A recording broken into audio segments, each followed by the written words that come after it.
There you are, yeah. So, you've caught me once again in the pub. Quite a sublime afternoon, so I thought I'd have a quick pint of Birra Moretti. Try saying that after your fifth beer. Anyway, Samuel Pepys, the notorious diarist, claimed that the pub was the heart of any community. It's certainly close to my heart, but much closer to my wallet. You know, the pub is a marvellous institution, so much better than any I've escaped from. And even though the pub is as British as fish and chips and temperamental weather, it was actually the Romans who invented the pub. Probably really on the rebound from a bad day at their desk job. The old Salutation in Nottingham is probably the oldest around and dates from 1240 and still has the same landlord. Of late, the pub has gained a bad reputation. Sketches by Boz describe the lawlessness created by gin. In fact, gin has caused more immoral behaviour than the political left. However, gin is not all bad. It's been helping many unattractive men and women get laid for hundreds of years, including me as well, I think. Now, by the 1800s, pubs started sprouting up everywhere. They were like the Tesco Metros of their day. And the 1830 Beer Act actually proclaimed that beer was healthier than water. There are still people to this day who hold this belief, including me. This is the reason why Oliver Reed lasted longer than my pet goldfish. Now, this is it's quite a cheap pub, this one. I'm in the West End of London here. This is quite a cheap one. This Birra Moretti I've got here was actually 50 pence. Can you believe that? 50 pence? Yeah, 50 pence for a drink. The Heineken here, wait a minute. The Heineken here is 30 pence. Carlsberg, 20 pence. Kronenberg, a pint of Kronenberg, 55 pence. Stella Artois, 98 pence.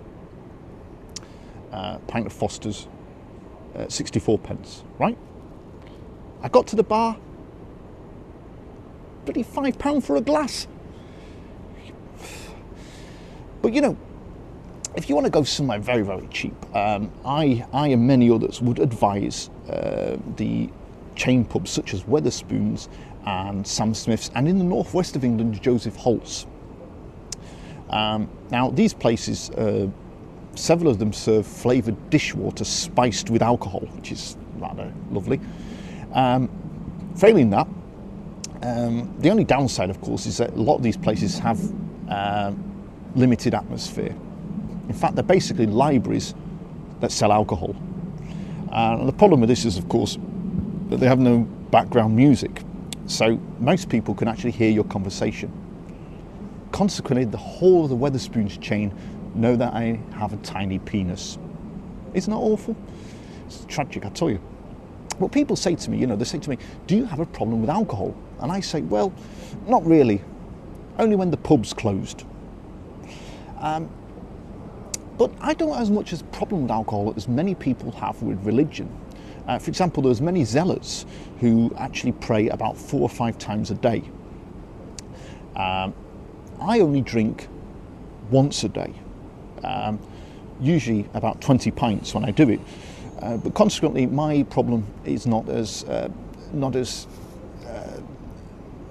conspicuous. Now, scientists have actually done a recent study just to show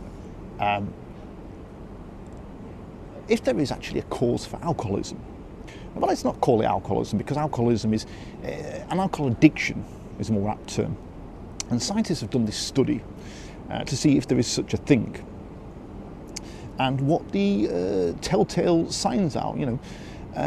So after sparing no expensive to look at this, to conduct this study, I'm doing several amounts of market research. They finally come to the conclusion that an alcoholic is someone with a pint of beer in their hand. Isn't that lovely? So, but I have to say that I wouldn't be here without alcohol. I wouldn't be here, because my father would always use alcohol to get laid. So consequently, hence my birth. In fact, in the last 15 years, 25% of our pubs have closed. It's a felony. So now no one is getting laid. In 2001, the National Survey of Sexual Attitudes and Lifestyles stated that 16 to 44-year-olds were having sex 6 times a month. By 2012, this number had dropped to less than 5 times. That's almost 5 times as many times as I make love. A YouGov survey from 2016 found that 18% of relationships started in the pub, and 29% chose their local as the ideal venue for a first date. Anyway, here's to the great old British pub, the hub of any respectable community. We salute you.